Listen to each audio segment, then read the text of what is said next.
Sveiki, tik baigėsi posėdis Vilniaus rajono apylinkės teisme, kuriame vykdomas nežmoniškas teisingumas.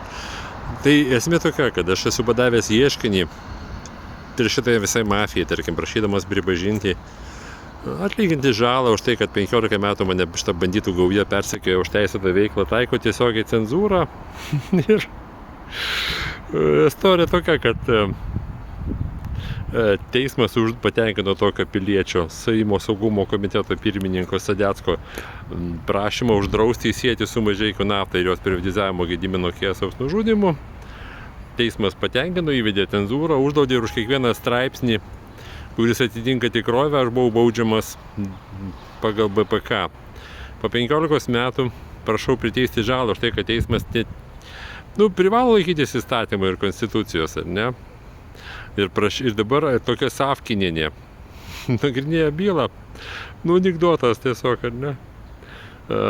Prašau išreikalauti teismo iš Vidaus reikalų ministerijos įrodymus. Nes dar 2003 metais toks VRM sekretorius Liaudanskas viešai per teleką paskelbė, kad Sadeckas dalyvavo ir joks komisaro biuras dalyvavo Mažeikių naftos privatizavime ir uždirbo iš to privatizavimo, viešai paskelbė. Žodžiu, teismas uždraudžia man skelbti tai, kas yra viešai žinoma ir viešai paskelbta per teleką. Man taiko baudžiamą atsakomybę už tai, kas yra viešai žinoma ir ką viešai pasako VRM sekretorius.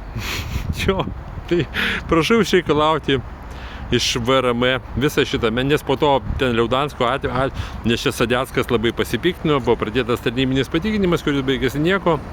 Liaudanskas įrodė, kad jis nemelavo. Tai aš prašau dabar teismo išreikalauti šitą patikinimo medžiagą.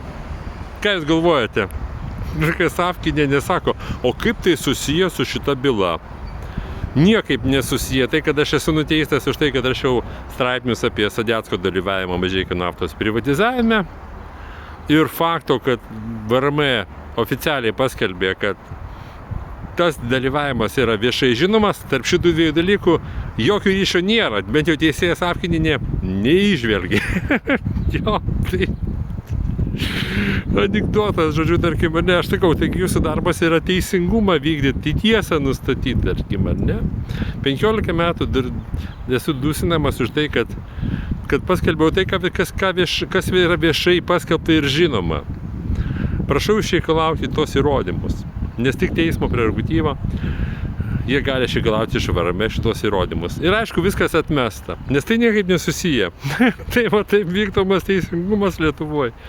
Žodžiu, anekdotas, eilinis anekdotas. Tiek žinių.